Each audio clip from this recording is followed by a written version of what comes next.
How's it going, Laser Bruces? I'm Bobby Sixkilla and welcome back. To the letter, we did our ending, our personal ending that we got to with the choices we made with no prior knowledge or anything along those lines. It is now time to go for the true ending. I have looked up a basic guide on how to achieve that, and we are going to do a speed run through it, skipping through all the stuff and only bringing you back when there are major choices made, usually that will involve killing or saving characters that are different from last time. But other than that, I'll skip through it. Everything else is pretty much inconsequential, and then we'll do the ending. So we could get it done in a few episodes. I'm thinking 3 maybe, but we'll see. I'll jump in and I will bring you back as soon as the first major decision will happen, which will probably be in Hannah's chapter. So nothing in Isabella's chapter. Bring you back. Okay, it's time for the first truly significant event of this run. We're in Hannah's run, and Rochelle has just told everyone that she was pregnant with Luke's baby. And it's running out differently because I have to make this relationship work as poorly as possible. It is now that Johannes returns with security along with a concerned-looking Officer Lee. They surround her and move to escort the hysterical woman. Judging by his pale face, he has heard the whole thing, and I feel nothing but pity for the man. Not that I believe Rochelle. Luke would never. He would never go so far as to sleep with another woman, right? I'm so sorry for her behaviour. She's been under a lot of stress. And the alcohol. Talking nonsense, that's all it is. You're not allowed to drink because of the baby, Shelley. What are you thinking? Nothing to see here, people. Move along. Is there really nothing here but the ramblings of a drunk? That's not true. Is it, Luke? Please tell me she's just lost the plot. Don't be a blooming muppet, Hannah. Of course she's lying, creating a scandal for attention. If the baby isn't Lee's, she's probably gotten herself knocked up by one of her employees, and she's accusing me for money. Fuck! How stupid can you be? Excuse me. I just wanted to hear your word. There's no need for such crass language. Yes, there is a need for such fucking crass language, because you've been nothing but a pain recently. I told you not to invite her, and look what she's done. And not just recently, for a while in fact. I'm sick and tired of having to look after your clingy, spoiled ass. You've been derailing my schedule and my plans, questioning my priorities and my decisions. You can be worse than a hormonal pregnant woman at times even. How touched in the head are you that I need to hold your hand? Speak no more. We are done here, and we'll talk about these matters in privacy now. No, why don't we hash it all out here? Because every time we talk about our problems in private, you start crying your fucking eyes out. I should have expected this of Luke. To put us in the limelight, thinking I'll back down because we have an audience? Well, he has another thing coming for him, doesn't he? I'm just as livid as he is because of his disrespect. Our happy marriage is quickly crumbling under our own 2 feet, yet I can't give a rat's ass. If this is how it goes, so be it. You dare! I dare, Buttercup, because I've kept quiet about this. Oh, you've kept quiet about it? How rich! Yes! No, I've had enough of this! Do you think I don't see when you try to creep up some whore and get up her skirt? Everybody else notices, so yeah, probably. You would be nothing without me. Your company would be buried in debt and you'd be begging on the streets if it weren't for me. She lies! Don't listen to her! And I've had enough of you. So guess what? Fuck you, Luke. Yes, that was brilliant. We agreed to never talk of this woman! Did we? I don't remember. But it's all true. Wright Enterprise would be nothing but a precautionary tale if Evans Incorporated didn't agree to merge into a conglomerate. You asked that we keep your family name because you said it was so important to you. Your legacy. I agreed because, damn it, Luke, I loved you and I still do. But all you really want is the money and the power's all gone to your head. Face it, Lucille Mitchell Wright. You owe me everything. I owe you everything. I owe you everything? Who's running the business now while you sit at home like a pretty princess? If I recall, you told me to retire so that I can enjoy my time as Mrs. Luke Wright. I wouldn't even bother with other women if you were still Hannah Evans. You used to be your own woman. You used to be someone who I could fucking look up to. Now look at you. If I wanted some brainless bint, I'd go to the whorehouse and play any old strumpet like a fucking fiddle. That's all you are now. A brainless, good-for-nothing. A slap echoes in the ballroom. I didn't even realize that I'd lifted my hand against him. Not until he's already clutching his reddened cheek, eyes wide and unspoken curses hanging from his lips. That's it! This party is over! Everybody leave before I have you all thrown out! There is a shuffling, as the near-forgotten audience can't decide whether they're to mill about and wait for what might happen next, or do as instructed. Their minds are made up for them as Luke storms toward the doors, slamming them open and roars, Go! and as if they're awakened from a trance, the crowd starts to leave one by one. Some of the nosier ones, media and the like, try to stay, but they're eventually dragged away by security. They slowly trickle out, from the bus boys and the waiters to the musicians and the bartender. Even our butler leaves us, closing the door to the ballroom shut behind him. Then and there, I didn't know what to say. Should I apologize for striking him? Yet every part of me is still shaking in anger. I want to scream every bit of hatred I have for him, every ounce of bitterness, things that I couldn't say before. But I also feel tired. Oh, Hannah. What am I going to do with you? He laughs. Laughs. Before I can respond, he leaves. To where, I don't know. I'll never find out as long as I have the courage to follow him, or leave, as long as I don't have the courage to follow him, or leave the room. Slumping into the nearest chair, all I can see is his face, red and wide-eyed. His empty laugh echoes over and over again. Only the walls act as my audience now, and I can feel their accusing eyes burn into me. There'll be no sleep tonight. And come morning, as we breakfast, the meal is silent and strained. I cut too deeply into my sausages and almost excuse myself. Had I not spied Luke mashing and stirring his poached eggs with a fork like a petulant child. Conversation is terse, though it's no big surprise. What else can you say after you verbally lashed out at each other in public? Apologies seem like trifle things now in comparison to what transpired last night. I'm not the one to rush when eating, but withdrawing sounds like the best course of action. I can leave the dining hall, hole myself up somewhere where I won't be bothered. And he has work today. I almost gotten away with it too. If he did not speak up all of a sudden. Hannah, wait. Don't go just yet. Please. What is it, Lucille? I have thought upon it that perhaps I am at fault for what happened yesterday and for your frustrations. I have been a neglectful husband, and if you would still have me, I hope to correct that. There's not much to do today for me, and I was hoping that we might be able to talk it out. If you are willing to still work it out with me, you will have my afternoon. Just your afternoon. He stands and approaches with steps, careful and wary. He treats me as if I'll take flight at any moment, and it'd be ridiculous if I don't find it even a tiny bit endearing. And even when he stands before me, he takes both my hands in his, ready with a declaration. You will have my afternoon and every moment after for the rest of your life, if you are willing. Fuck off. I hate it. I hate how he can easily make me fall in love with him all over again. Just this one chance. If you don't show up, I may very well just pack my bags and go, you hear me? Loud and clear. Off to work I go then. Until later. Buttercup. His grip is tight as he kisses my hand before letting it fall. I feel lighter in spite of it all.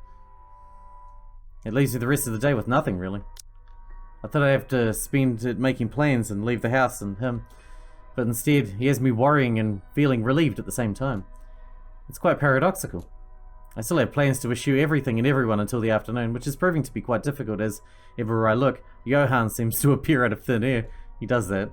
I love our butler along with his wonderful husband and 2 darling children. He's a murderer. But he never seems to understand the concept of privacy or social space at the worst of times. The man is often quiet, even while he works, and I can forget that he's there with no trouble. It's the principle of things, however. What are you doing? He's told me to look after you. This isn't going to turn out well, you know. Pardon? You should just leave. If I were you, I'd left a long time ago. You have the choice to do so, you know. Not everyone does. Is that what you've been stalking me all morning for? To tell me to leave my husband? It is not going to turn out well, meine Freundin. Looking back at Johans, I can see his unusually indifferent expression painted with concern. He still stands tall, and his body betrays no emotion. But his mouth is set into a grim, harsh line, and there is a slight furrow in his brow, curious and minute details that one won't find unless they cared to look. And these little things trouble me. Still, if he believes that I will leave when Luke has extended an olive branch to me, well, he's wrong. And that's your opinion, Johans. If you wouldn't mind, I'd like to be left alone with my thoughts, please. If you'd like privacy, I suggest finding it somewhere else then. Somewhere outside the house, maybe? I'm going to my room. Tell Luke that I'll be waiting for him there. He's warning you, lady. He knows that Luke is going to kill your ass. I'd really rather not. That's an order, Johans. The remaining hours pass with little fanfare as my wish to be alone is respected. I only see Johans again when he brings me my supper. I don't know how to say that, along with squid ink brioche, something that I haven't requested, but I'm grateful nonetheless. And once more after that, to clear my plates away and inform me that Luke is back home. Honey, I'm home. Hearing him call for me fills me with a certain dread for reasons I can't comprehend. Perhaps I'm just nervous about this little talk of ours. Yet something at the back of my head is nagging at me. It is irrational, but I feel myself freeze in trepidation. I have to will myself to breathe, when I'm conscious of the fact that I've been holding it in. Don't you understand? All he wants is money and power. If you leave, he's ruined. If you die, he gets everything you have. Run.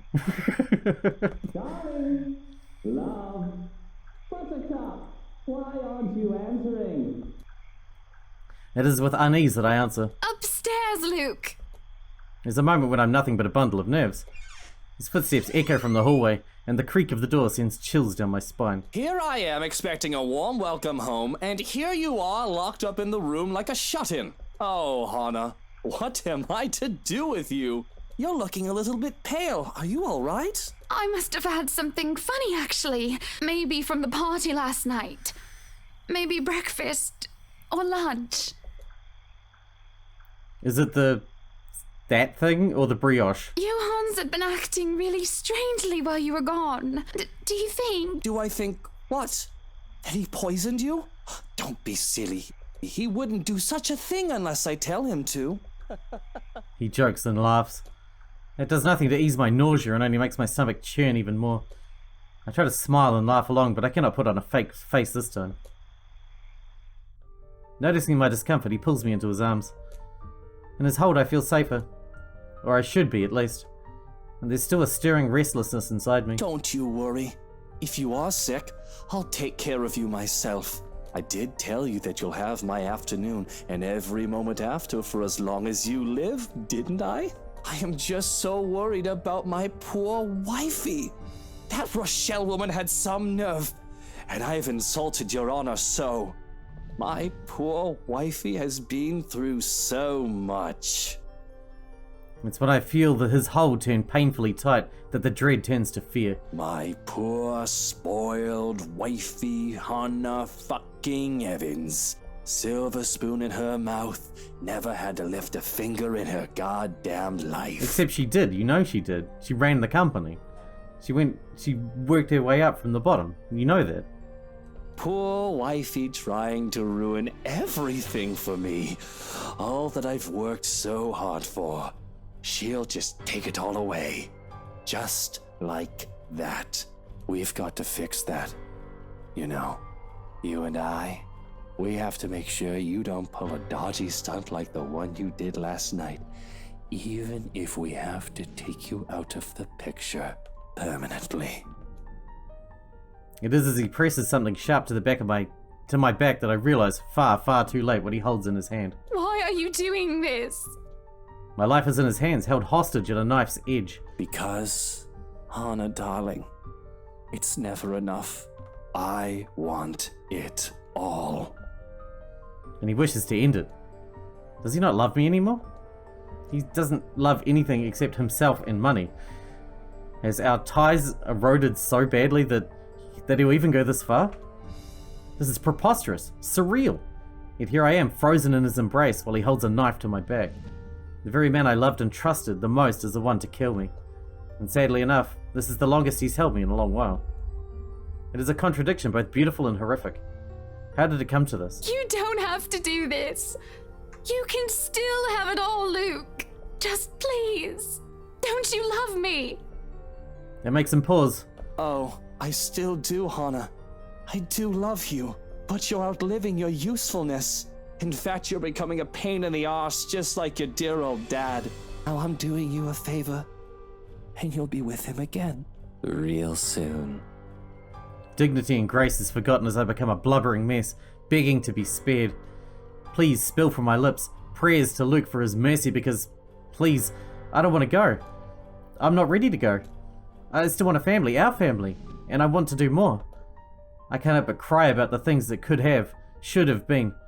A husband, children, and a home. But I'm going to be cut short. My pleas fall on deaf ears. And although I don't feel it immediately, the way he loosens his hold on me says as much. There's no pain at first, only shock, until a dull throbbing radiates from my back. It's like an itch that I can't reach, which gets worse and worse until it's all I can focus on. I panic as the pain becomes too much to bear, and I wish nothing else but for death to consume me now. My body spasms, trembling and shaking, and the pain fires up anew when Luke, the monster, twists the knife deeper. Breathing is next to impossible. Every time I try, it only feels like I'm drowning. So he doesn't just want to kill you, he wants to torture you too. Man, I couldn't believe how right about Luke I was. Soon enough, I taste blood on my tongue like copper, yet both salty and sweet. And here I am, laughing like a bloody loon. Though my laughter is nothing more than a wet, raspy chuckle. Slowly, I'm losing myself. What's so funny? Deeper and deeper yet. He starts laughing. We were so cute. I drown in his laughter. Ooh, a memory fragment. Just what a great way to start a memory fragment. Anyway, I guess we'll look at those afterwards. I'm going to cut again, and we will do more in Zachary's because we need him to stay alive, and I didn't let him live last time, so we'll fix that. But yeah, I'll cut. Alright, we're about to save Zach. This is our next major thing because we lost him last time. He was the only one we did lose, but we're not going to check it out. I know it seems like it would be in his nature to try and help, because he's that kind of guy. He's just the helpful, nice guy, but we're going to ignore it. Keep looking for Ash. The reasonable part. If I do force my way in and find something unpleasant, how am I going to fight back with my camera? No matter what you look at it, they're simply asking for a painful death. I have a better chance if I find Ash. What is he snooping about? Perhaps I should try the forest. Make a round farther into the gardens. Not a sound plan, but it's better than nothing. The woman's soft sobs have subsided now, by some means. Almost inaudible, to the point where I'm wondering if I truly heard what I heard. I didn't get to dwell on it much though, because right at that moment, my phone rings. The sharp notes cutting, piercing through the thick quietude. Quietude? Is that a word? I clamp a hand over it, pressing the button down before the speakers are close to my ear. Are you? I only caught the tail end of the person's greeting on the other side, but I know the voice well enough. What was that, Ash? Could you repeat that? Signal shitty here. I asked, where are you? Hell, Zach, I've been calling your number for a good 20 minutes now. What kind of shithole did you get into? Good morning to you, too. I should be asking you that question. I've been looking all over the mansion for you. I thought you'd be... What mansion? Do I really need to answer that? Why are you even... No, wait. Just get your ass here at Isabella's place, and hurry. I shift my gaze into the mansion, specifically at the window I heard the cries from. There is nothing of it now, not even echoes. How urgent is this? Pressing enough for you to stop asking questions and get yourself here. Please, Zach. That gives me a pause. It's a rare thing for him to take on that tone. I'll be there in a few. An hour or two, tops. Thanks. I'll see you. I rush back to my bike as soon as the call ends. Without another look, I leave the mansion along with its haunting melodies and grim echoes behind. There are more important things than my own curiosity and impulses.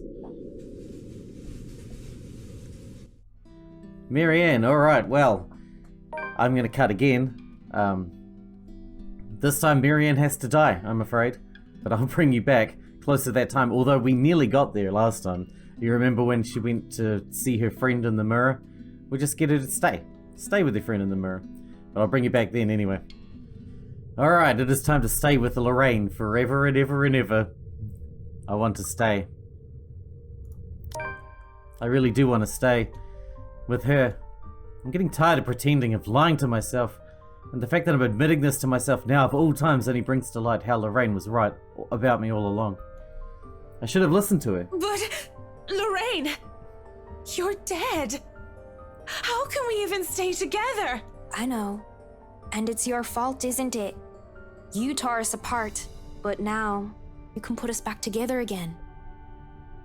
And now that I have the choice to fix what I'd done to us, then who am I to do otherwise? I'm so sorry. I must look like a right mess. I'm here, Em. I'm here now, don't you worry. Come here. It takes everything I have not to tear up at the sight of her. She reaches out and slips her fingers through mine before pulling me away from the tunnel and toward the mirror. Our reflection, a grown woman and a teenager barely past her prime, lends a bizarre light to this whole scene. I can't imagine how you've been so alone all these years. I left you, Lorraine. I didn't mean to, but that's what I did. I don't even know if you can ever forgive me. Don't cry. Doesn't suit your pretty face. Besides, I don't have to be alone anymore, do I? You're here for me, aren't you? You'll never leave me again, will you? My mouth goes dry as she looks at me. That isn't the plan. This isn't closure. Yet her hand in mine makes me believe that this is real. She's real, and that's all that matters, nothing else. Yes, of course. I wouldn't dare leave you. You swear you won't leave me? I swear to God, I won't, Lorraine. Though her smile remains, I can only describe her expression as sad. She walks around until she stands just behind me and wraps her arms around my waist. I nearly crumble with how I'm in her arms once more. And when she puts her chin in the crook of my neck, I can feel her hot breath on my neck. I'm filled with both joy and grief. The scent of chocolate, almonds, honey, and beer surround me. My first taste of love. The love that I denied. It had been so bittersweet. God's not the only one you're making promises to, Marianne. Swear it to me. Or, even better, prove it to me. I'll stay forever with you, Lorraine. I swear it to you. How do I even prove it to you? Simple. She presses something in my hand. A large glass shard from a wine bottle, cold and sharp. You join me. Is she just suggesting that I... Die for me. Lorraine! That's... How can I? How can I even do such a thing? There's no need to be scared. I'll be here for you until the end, Marianne. Even if you hadn't done the same for me. But that's the only way I can forgive you. The only way we can be together again. Oh my god, that is deep. She guides my hand, raising the glass shard. My own hands are weak, as is my will. I can only bare my neck and do with as she wishes. There's no reason, no self-preservation as I mindlessly welcome my own death, as if it'll lead me to my salvation. I feel nothing at first, other than the glass touching my skin like a caress, until a stinging sensation blooms from my neck. The pain sears and burns like nothing I've felt before, and every breath intensifies the feeling. Even if I wanted to cry out and scream, I can only cough as a slick metallic taste coats my tongue. The most I can do beyond that is rasp out calling her name. Lorraine. Cold and weak, I grow worse by the second. I cough with each ragged breath, expelling the blood that I'm inhaling through my slit throat. Shush now. It'll be over soon. Really soon. There's a moment of doubt, as I remember that the devil was once the most beautiful angel in heaven. That I shouldn't be deceived by such beauty. But in my final moments, all of that is soon forgotten. My mouth twitches. I can't muster even the smallest of smiles anymore. But I'll be with Lorraine.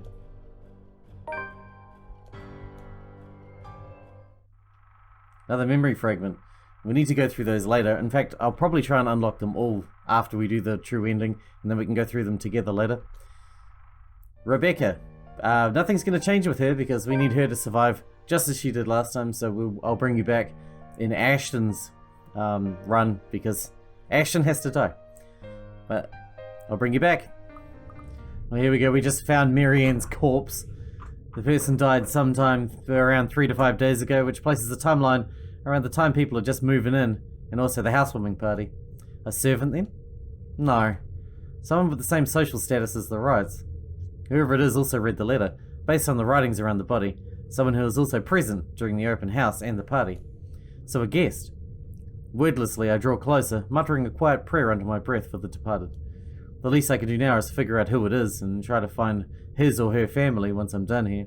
Let them know what has become of their kin. Even through the layers of clothes, its shoulder feels cold to the touch. Somehow, despite not being new to this, it still sends a nauseating chill to my stomach. Maybe it's because this time, I know exactly why this person died. Another innocent casualty of the curse. Ignoring the dread, gently, I give the blazer a pull. Unexpectedly, her head rolls back, twisted, contorted, severed. It dangles. Fuck, it dangles. From one side to the other before settling at an odd angle. The next thing I know, I'm staring at the hollow base of the neck, with only a thin layer of skin keeping her severed head to her body. But more than the gruesome sight or the sickening feeling that has lurched up my throat is recognition. I know this woman. And it's not just any woman I've seen randomly on the streets. She's the same one I met at G's 5 days ago, smashed drunk and babbling her frustrations about her employers. Marianne McCullough, famous interior designer extraordinaire. Not so extraordinary now, with her throat sliced viciously in half and her whole body drenched in her own blood. Once the surprise subsides, I muster the courage to properly lie her down, closing her eyes and covering her face with my handkerchief. It's perhaps the kindest gesture I can offer her right now, pressed for time as I am. But for someone to suffer this kind of death, in the end, the only thing I'm able to do is avert my gaze and continue with my plans. Surreal. This is all nothing but a surreal nightmare.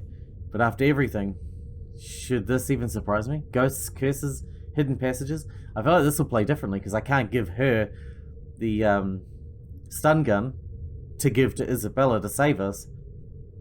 How are we going to be saved when the German butler guy's beating the shit out of us? I can't even bring myself to vocally question anything anymore, in spite of a number of them already swimming inside my head. As a kid, I used to crave for this kind of adventure. The stuff of mystery and detective novels, daring chases, interesting cases to solve, suspects to put behind bars, justice to serve. I was blinded, I admit.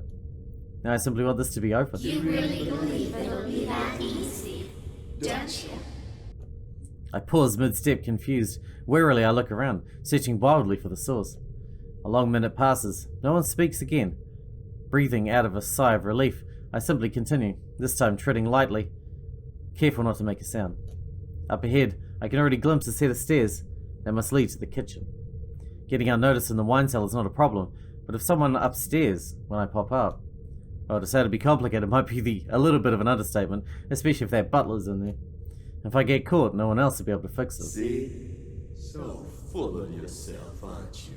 You're alive now. This time I'm sure. There's really a voice. Well, voices. Despite standing only a few paces from the exit, I find myself stopping and looking for it.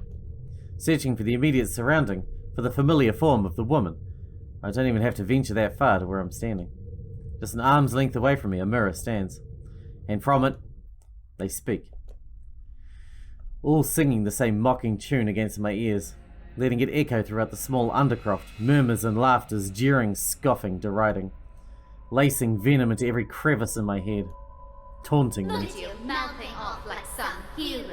You can't even fix your own silly little problems. You haven't really changed, have you? Useless. Pathetic. You're wrong. My mistake lies in the first instance I've answered.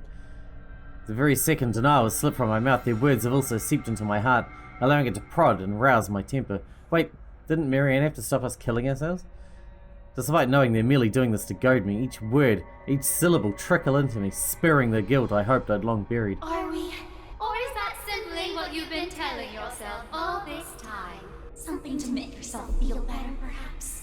You're the one who took that letter off Isabella's hand that day. You're the one who opened it. How does it feel, I wonder? To know you're responsible for all of this? I think we can skip. Can we skip? Oh no, it's different because we're in the mirror. Last time the mirror was broken. What do you think I'm doing? Why do you think I'm still trying to fix this? Oh, but you can't. It's already too late. And you know that. You know all of this is futile. I think we might have confidence issues. Just face it, Ashton Frey. You're a failure, and they are the ones who have to pay for it. a badge and a gun, and you still can't protect your own friends. Can't even solve a case for an old man. Can't even bring Rook right to justice. Can't even keep his own family together. No wonder they left you. Before you do the same thing to them. Mom and Dad are better off without little old you, aren't they? It's a good thing they had the sense. Pitiful, isn't it? Some detective you are. Some friend you are. Some son you are. Brutal. You might as well just throw that rank away. You're no use to people either way. It's even sadder knowing that I'm gonna have to kill Ashton at the end. Shut it! I hate this. I hate how this monster can easily get through to me. Every weakness, every insecurity it knows. To hear it said in my friends' voices even more so. But what I hate above all of it is... You know it's true, though. All of it. It's why all you can do is tell us to shut up. You don't want to hear a single word, because you're already aware of it. You can't even admit it to yourself. Who's the coward now? But no matter how hard you try, you're not gonna be able to save anyone. Shut it! Not a single word anymore. In the end, your own incompetence will eventually lead to the deaths of everyone you care about. It laughs, sharp and piercing.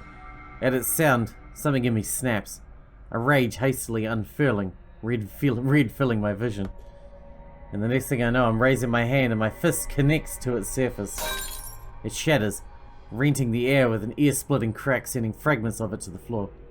The fog in my mind lifts. Every sound, every noise returns to me, flooding my every senses. All at once, there is this deafening silence. Slowly I become aware of my surroundings. Bottles of wine, barrels of liquor, the faint old scent of death and decay somewhere, and the small cuts at the back of my fingers. Blood drips from each digit, trailing down my wrist until it disappears behind my sleeve, or falls to the floor. Not too deep, negligible even. There is a pain, however, a different kind. An ache somewhere else that stems not from the wound, but where every single word has hit. On the ground, shards lie lifelessly now. No more voices, no more insults, but even as I walk away, one whispered taunt continues to ring in my ears. It's useless, Ashton Frey. You are going to die. And you are going to die alone. A fear. One that has been long kept in the darkest place in my heart. One that a small part of me wishes for. Alright, here we go. This is the moment of truth for Ashton. Unfortunately, we have to lose Ashton now.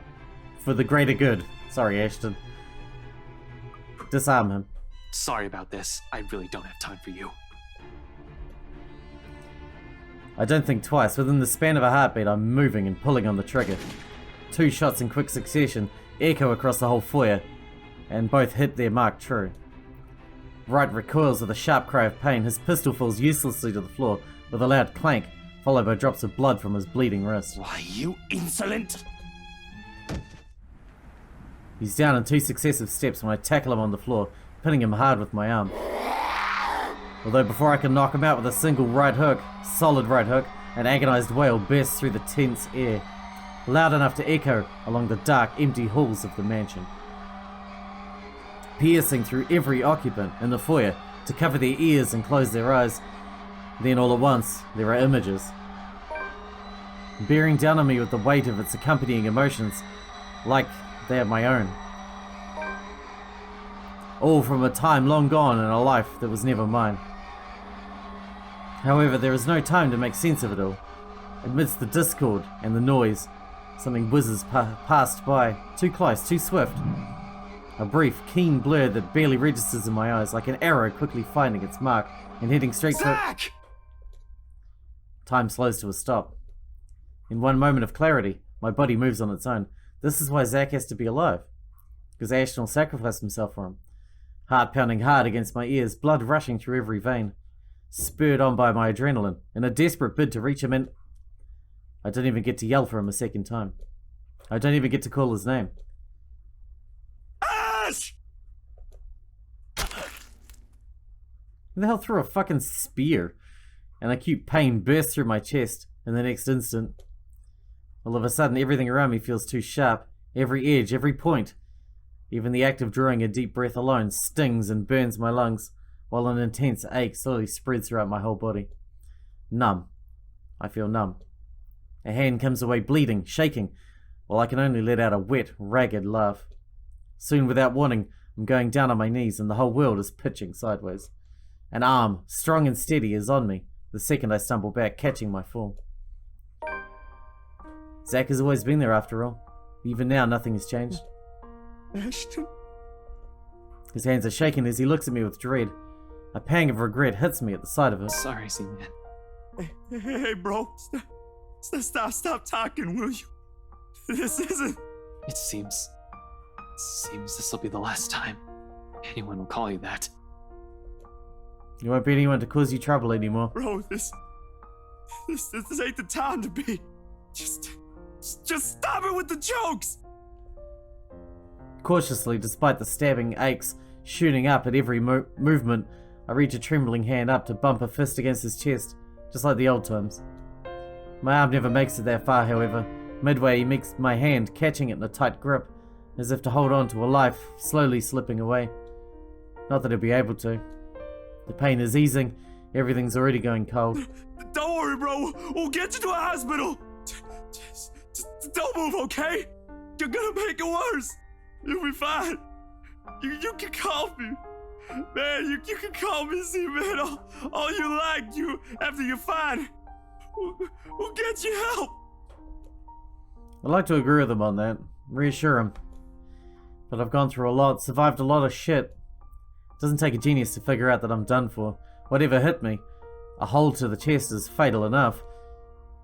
I don't think I'm going to bounce back from this. I'm dying. I'm sorry. I should be afraid in this moment. Yet I'm not. No fear. No dread. Just acceptance. And a deep regret as she appears before us, her voice echoing throughout the foyer. At the top of the staircase, Hannah Wright stands, pale as death, an expression eerily calm. A cold chill runs up my spine at the sight. The woman just lingers there, a poor mimicry of life, a chilling smile on her face. Without a doubt, it's her. I told you, didn't I? Everything you're doing is useless, Ashton Frey. And now, you're dying. Meddlesome fool. Hannah? You're not supposed to be here. Yeah, true. You killed her. Oh, Luke, darling, my love. You look so upset. I wonder why. Are you not happy to see me? Outside, another streak of lightning flashes and a clap of thunder ripples across the sky. Here, there is only a whispered sigh, a fading breath, and a lone heart that beats hard one last time. She's got one thing wrong, though.